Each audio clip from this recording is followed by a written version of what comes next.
23 years ago, on August the 1st, 1989, in countryside that is perhaps some of the most rugged in the world, some of the most inhospitable in the world, yet also some of the most beautiful in the world. In that terrain, my brother, some friends, and myself took 2 hours to cover distance that the day before had taken us 5 hours to cover. It took 2 hours for us to cover in this grueling terrain what had taken us 5 hours the day before. That's what fear can make a person do. On July the 31st of that same year, we were on a hunting trip. My brother, my friends, and I, and these were friends from the Yali tribe that I grew up among. And we went to this area quite far off from where our village was, and it required working our way through this stunning rainforest and deep valleys and climbing a steep mountainside to this Eagle's Eyrie of a campsite in what was reputed to be the prime hunting grounds of our area. We got there, we made camp, and then early the next morning we got up and we went out into the forest ready to hunt. Only there was complete silence, an unnatural silence, as it was if somebody had taken a blanket and smothered the landscape so that no sound could escape. Not a creature was moving. And there was nothing that we could do. This was completely unnatural, so we broke camp. And we took a slightly different route to go home, and we worked our way along this very steep mountainside, nearly precipitous, but covered in trees. And at one point, there was a large log that bridged a gully that gashed the side of this mountainside. And some of us had gone ahead of it, others were behind me. I was crossing this log when suddenly something made me stop. Something wasn't right. And suddenly from deep in the ground below me came a distant roar, a distant rumbling, and it came increasingly fast, up towards my feet from below. And instinctively I crouched down in this log and I grabbed the foliage of the mountainside beside me and I waited for seconds as this subterranean freight train heaved its way upwards towards us. And in seconds it hit. And the ground heaved and the trees, 100-foot tall trees, shook as if they were matchsticks. Eventually, all hell was breaking loose. Mountainside was breaking loose. Rocks were crashing down. Whole sections of the slope were crashing down and roaring their way down into the valley. And we were in the midst of this maelstrom of chaos, and we were terrified. We were absolutely terrified.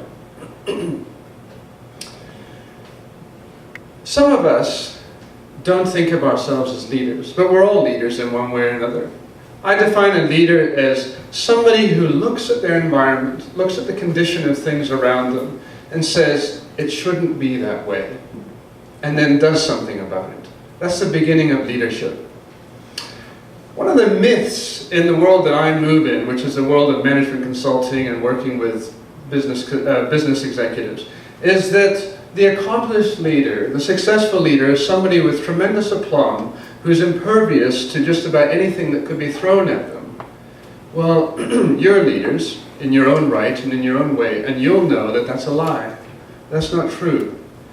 Every leader comes up against something in their pursuit of what's great, in their pursuit of what actually matters, that shakes the ground completely from beneath their feet.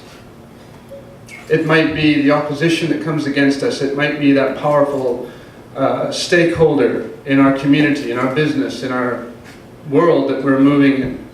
But something comes up against us, and it comes up against us so powerfully that it shakes us. We didn't see it coming, and it makes us afraid, even afraid for our well-being. Where does a leader go when he or she is afraid? Well, most of us know that our instinctive reaction is to fight or to flee. Well, when the ground has been shaken from underneath your feet, what is fighting going to accomplish there? What's it going to do for you? And if you flee, where are you going to flee to? I'd like to suggest there's three things that we can turn to as leaders. The SAS Handbook of Survival says that the earthquake is one of the most frightening things a human being can experience, because there is nothing that can be done about it. But it does give a couple of tips. Facts are important to leaders. When we're in a place of fear and we're losing objectivity, we need facts. And the SAS Handbook says that when you're in an earthquake, don't go uphill. Don't go downhill. Don't go downhill to where things can fall on top of you. It also says, don't run. There's no point. My brother and my friends and I, we gathered together and we talked about what to do, terrified. And we immediately decided, not knowing the advice of the SAS Handbook, to run fast downhill.